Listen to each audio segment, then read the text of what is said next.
Well, friends, we are looking for a new RV to replace the old Wildwood X-Lite behind us.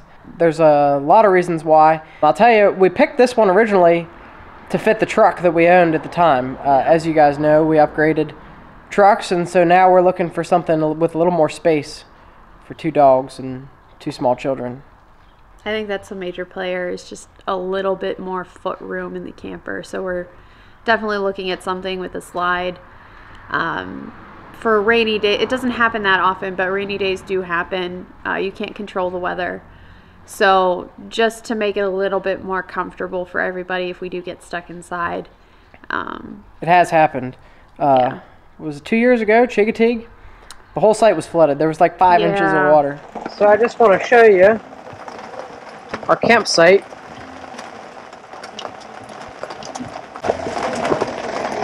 It's been a little bit wet today.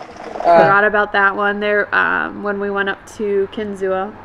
Yeah, that was cold our trip and to Kinzua, rainy. it was cold and rain most of the trip. You can deal with cold, you can deal with rain, but when they're both together, that makes for... makes it rough. So just the major thing is a little bit more space on the inside. Something else we're looking for is more of a private bunk room for the kids. So we're definitely looking for something with a door to the bunk room. So if the kids want to be watching something on an iPad if we're stuck inside, or if they just want to play by themselves, we can shut the door and it can be a little bit quieter because our kids are noisy. Well, plus that easier access to the bunks for them, you know, because it's kind of cramped and it's difficult for them to climb up there on their own, so we have to go help them up, and that's not really ideal. Yeah, and they're getting older, so... Older and bigger. William is definitely a climber, so having something for him to climb up into feasibly was something we're looking for. If you follow the channel, though, you know about our style and our pace, and we do move fast, and we do a lot of weekend trips. So we want to remain small so that the short trips don't become unbearably, like, we don't want the setup and tear down to become a process. So like you see people with bigger rigs complaining about if they're moving, they got to move slower, and we don't have time for that. So we want to be nimble as possible. Yes, with as much space as possible. Still be able to get into state parks, which we frequent. That's pretty much the bulk of our camping schedule, is state parks. And so if you go much over 35 feet or so, you end up not being able to get sites. And it seems like 35 feet and under is the ticket. And if you're going to go over 35 feet, you know, my thoughts are, well, then at that point you might as well just go all the way to 40. And then you're stuck at private campgrounds. Yeah. Because there's much better layouts in the campers at 40 feet than there are at 36 or 35. So we don't want to go over 35. That seems to be the cutoff for the state park sites we frequent. We would like some solar power to come standard with the rig, with the option to easily upgrade that, because we are getting into some boondocking and things of that nature. Some of the Keystone products come with lithium. We didn't look at any of those at the Pittsburgh show. That's actually what we were looking for there, and they didn't have any Keystone rigs at all, really. They had a handful, but nothing that we were interested in. All right, so we're here inside this Winnebago Voyage, and it's actually a floor plan we've never seen while looking online and stuff before. We don't normally look at Winnebagos, but it's pretty sweet. It's pretty cool. Look at this massive refrigerator. One of the things we are looking to have is the couch is here and the TV's right there, so you're looking straight at it. That's kind of important to me. We don't watch a lot of TV camping, but if we're going to have a TV, we want to be able to look right at it. Wireless charger. So cool. The only problem we have with this one is the bunks aren't in a separate room. Something we're looking for is for the kids to have their own space. But you got a massive kitchen over here. Look how big the sink is. This is bigger than our sink at home. It's big, deep. I like it. The fridge is my favorite feature, of course. It does have an oven. Yes. And a really big microwave. It's a convection? Yeah, convection. And then what is handy, though, is into the bunk room there is a door. So if we wanted to store bicycles in here, we could. Not sure how we feel about doing that. And then you have a massive coat closet here. And bathroom and it has a nice big sink and a shower. There are USB outlets now. There's the normal USB, like the big one, and then there's the USB-C now. For faster charging. For faster charging. So they have each option, and each bunk has one. There's one right here. I'd be shocked if there's not two in the bedroom on each side. So this is definitely one to consider. It's around $47,000 show price. So Fireplace. yes, the fireplace. Cabinets.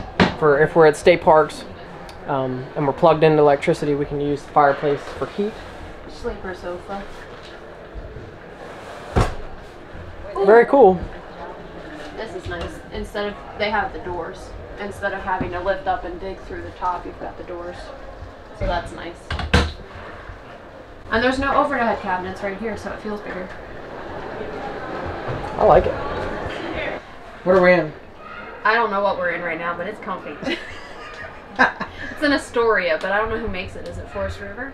I have no idea. Plus side about this one, whatever it is the kids would have their own space. Show them the hidden pantry. Huh? Show them the hidden pantry. It's the so hidden cool. pantry.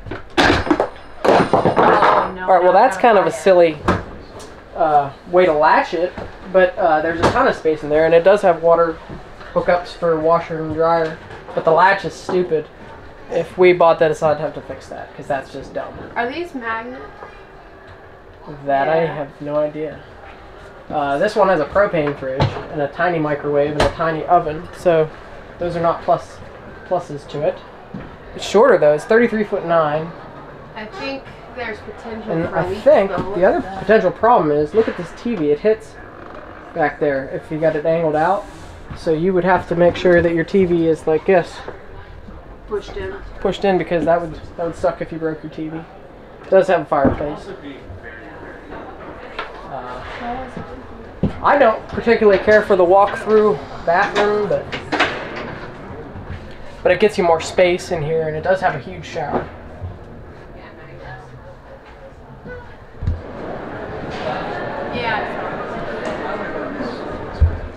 So friends, this one is a wee bit long for us, but wanted to share it with you because it is pretty freaking sweet. It's a very unique floor plan. It's got, kitchen island. There's cabinet space everywhere. It is a little expensive, $59,000, but I mean, you can probably see it. Look at that cutting board. It's got their logo in it. They've got over here a logo on like a plasma cut piece of metal. It's pretty sweet, and I'll show you guys the bunk room. First off, things that are also nice is we got the couch here, TV over there, so that's in the right spot. You got your booth, dinette, but then the bunk room back here it's extremely spacious. I'm not particularly stellar at filming this stuff, but you got a lot of space in here for sure. And this is a Venture Sport Trek, I believe, like 3.7 something. It does have the front window. It's got a window in front, which is something we like. We like windows and light coming in so you can see around your spot wherever you're camping. No USB ports though. Do what now? No USB ports. That's a thing for me because people aren't selling the blocks anymore for the outlets. So I like having the USB ports. You want to take them into the bathroom? So big. There's so many cabinet spaces. All right, let's see here. Shower, cabinet. A lot of space in the bathroom. Like it goes down all the way to the floor. Can you see that? There we go. Porcelain flush toilet. Now the sink does hide behind this door. So can you see? Sink is hiding behind that door. So you do have to be conscientious of doors. Yeah, I'm not a big fan of having two doors to the bathroom like this. Be further ahead to just have one. Get rid of this door. You could put storage space or something. What is this? Nightlight. Nightlight. Wow. Sweet. It's pretty cool. I like this rig. It's just a wee bit long. We're trying to stay under 35 feet, and I think this is longer. Out of the three that we showed you in the video, I think the Winnebago is the overwhelming favorite. But we're going to keep looking. And so if you subscribe to the channel, eventually you'll get to see what we get and what we go with. And hit the like button so this video can spread to some more people. And we'll be camping here shortly. In real time, I think it's like 3 weeks. Couple weeks. So from when you see this video to that, might be a while, because there's some other technical stuff as we get this camper ready for the season. I think the Wildwood here is going to get us through at least 3/4 of this season, if not more. Some of our farther out sites we have booked larger, just in case. Yeah, we did. We were careful about that. But that's the plan. That's where we're at. And thanks for watching. We'll see you in a couple weeks.